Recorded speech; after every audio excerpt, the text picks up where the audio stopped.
Tribun News Today.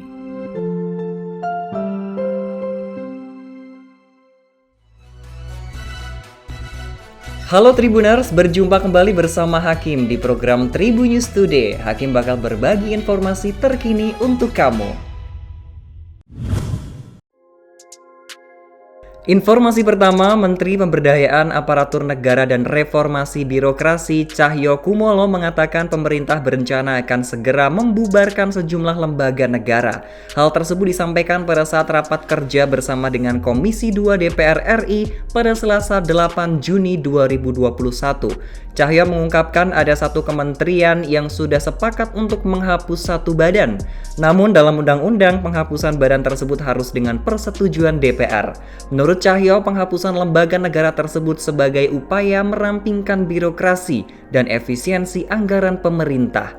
Lebih lanjut, ia mengungkapkan ada juga kementerian yang memiliki 3 badan, salah satunya adalah Kemkominfo. Harapannya pada pertengahan tahun 2021 hingga akhir tahun ini, usulan penghapusan badan-badan ini bisa segera diajukan ke DPR. Informasi kedua, anggota Komisi 9 DPR RI Mufidah Kurniasih menyoroti penyebaran COVID-19 di Bangkalan Pulau Madura yang meningkat drastis sejak awal Juni 2021. Dalam sepekan ada 61 kasus baru dan 6 pasien COVID-19 yang dinyatakan meninggal dunia. Bahkan pada Minggu 6 Juni 2021 ada 25 kasus baru COVID-19 di Bangkalan. Banyak kasus pasien COVID-19 di Bangkalan yang tak bertahan saat dibawa ke rumah sakit dan kurang dari 24 jam pasien meninggal dunia usai perawatan. Mufidah sendiri menyoroti data update situasi COVID-19 yang dikeluarkan oleh Dinas Kominfo Jawa Timur pada 4 Juni kemarin belum disesuaikan dengan data di lapangan. Dalam data tersebut terlihat Bangkalan masuk ke dalam kategori wilayah dengan resiko rendah, termasuk 3 wilayah kabupaten lainnya di Madura. Namun sehari berselang, Dinas Kesehatan Jawa Timur menerbitkan surat permintaan penerimaan rujukan pasien COVID-19 dari Rumah Sakit Umum Daerah Syarifah Ambamirato Ebu Bangkalan ke beberapa rumah sakit di Surabaya. Hal ini dikarenakan sudah kewalahan menangani pasien COVID-19 termasuk sejumlah tenaga kesehatan di rumah sakit setempat. Informasi selanjutnya berasal dari kalangan selebritis.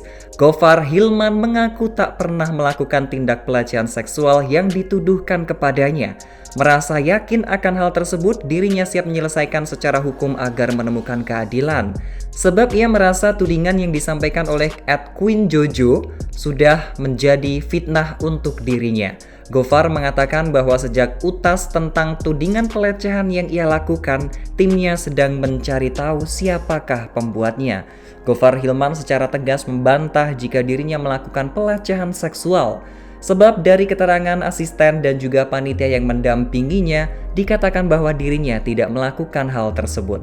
Akan tetapi Gofar tetap meminta maaf jika ada yang tidak suka dengan dirinya, merangkul ketika diajak membuat video Instagram di Instastory.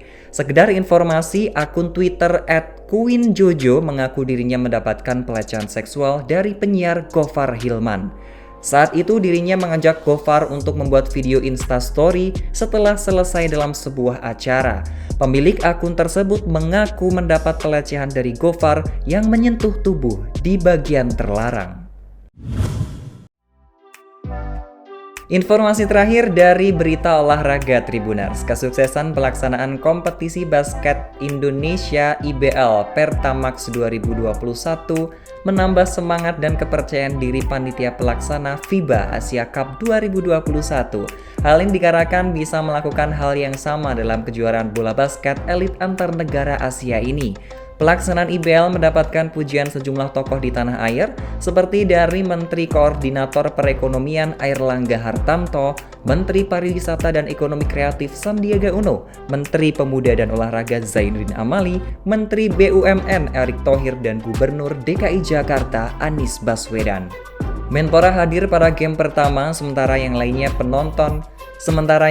menonton di game ketiga final IBL 2021. Pada fase pertama, IBL menggunakan sistem bubble atau gelembung yang tertutup dari pihak luar. Seluruh pemain, ofisial, dan juga panitia penyelenggara harus melalui tes PCR secara berkala. Selain tanpa penonton, awak media juga tidak bisa datang melakukan peliputan. Namun pihak IBL memfasilitasi peliputan jarak jauh dengan menyediakan materi statistik wawancara jarak jauh secara virtual. Namun pada fase kedua, peliputan sudah bisa dilakukan tapi dengan sejumlah syarat ketat dan juga pembatasan. Sementara itu, kerabat dekat para pemain juga bisa menyaksikan pertandingan dari bangku penonton dalam jumlah yang terbatas dan sebelumnya harus melewati protokol kesehatan yang ketat. Model fase kedua berpeluang bisa diterapkan di FIBA Asia Cup 2021, di mana wartawan bisa meliput langsung kegiatan dan penonton diizinkan menyaksikan pertandingan dalam jumlah terbatas di Istora Senayan, Jakarta. Demikian tadi 4 informasi terupdate hari ini. Jangan lupa untuk terus mendengarkan Tribun News Today hanya di Tribun News Podcast. Saya Hakim, sampai jumpa. Tribun News Today.